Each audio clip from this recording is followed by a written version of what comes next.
மாணவர்களே, இயேசுவின் நாமத்தினாலே உங்களை வாழ்த்தி வரவேற்கிறேன். ஒவ்வொரு நாளும் இந்த வீடியோ மூலிமா உங்களை காண்பதில் மிகுந்த மகிழ்ச்சி, மிகுந்த சந்தோஷம். இந்த நாளிலே ஒரு வேத வசனத்தை காண்பிக்கிறேன். சங்கீதம் 115 14. கர்த்தர் உங்களையும் உங்கள் பிள்ளைகளையும் வர்த்திக்க பண்ணுவார், ஆசீர்வதிப்பார் என்றார். வர்த்திக்க பண்ணுவார்னா ஆசீர்வாதமே இல்லை, என் குடும்பத்தில் என் பிள்ளைகள் மத்தியில் எதுவுமே இல்லை நினைக்கிறியா? ஆண்டவர் உங்களை பார்த்து தான் பேசுகிறார். கர்த்தர் உங்களையும், ஏன்னு சொன்னால் இந்த வசனத்தை கேட்குற, இந்த வீடியோ பார்க்குற, ஒவ்வொரு நாளும் தொடைவிடாமல் ஜெபிக்கிற, வசனத்தை கேட்டு அதுவே நடக்கிற பிள்ளைகளே, ஆண்டவர் இந்த நாளில் உங்களை பார்த்து சொல்கிறார், கர்த்தர் உங்களையும் உங்கள் பிள்ளைகளையும் வர்த்திக்க பண்ணுவாராம். வர்த்திக்க பண்ணுவார்னா ஆசீர்வதிக்க போகிறாராம். வர்த்திக்க விருத்தி அடையாமல் இருக்கலாம், அதை வர்த்திக்க பண்ண போகிறாராம். நம்புறீங்களா? நிச்சயமாக செய்வாருங்க. அவர் சொன்னார், செய்யாமல் இருப்பாரோ?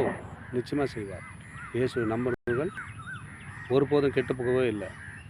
அவர் உன்னை விட்டு விலகவும் மாட்டார், கைவிட மாட்டார். அது சொன்னதை தீர மட்டும் அவர் உறங்குவதும் இல்லை, தூங்குவதும் இல்லையா. இஸ்ரவேல் ராஜா அப்படியேப்பட்டவர், நம்மளோடு இருக்கிறவர். அவர் தான் உங்களை பார்த்து சொல்கிறார், கர்த்தர் உங்களையும் உங்கள் பிள்ளைகளையும் வர்த்திக்க பண்ண போகிறார். இந்த வீடியோ பார்க்குற, வசனத்தை கேட்குற, உங்கள் குடும்பம் இல்லை, ஆசீர்வாதம் இல்லை, விருத்தி இல்லை, வர்த்தியாக இருக்கிறீங்களா? ஆண்டவர் சொல்கிறாரு, நான் வர்த்திக்க பண்ண போகிறேன். உன் குடும்பத்தை, வேலை ஸ்தலத்தை, என்னென்ன காரியத்தில் விருத்தி அடையாமல் இருக்கிறதோ அதெல்லாம் நான் விருத்தி பண்ண போகிறேன் என்று ஆண்டவர் இந்த நாளிலே பேசுகிறார். தொடர்ந்து இந்த வீடியோ பாருங்கள், ஆசீர்வாதத்தை பெற்று அன்போடு வாழுங்க.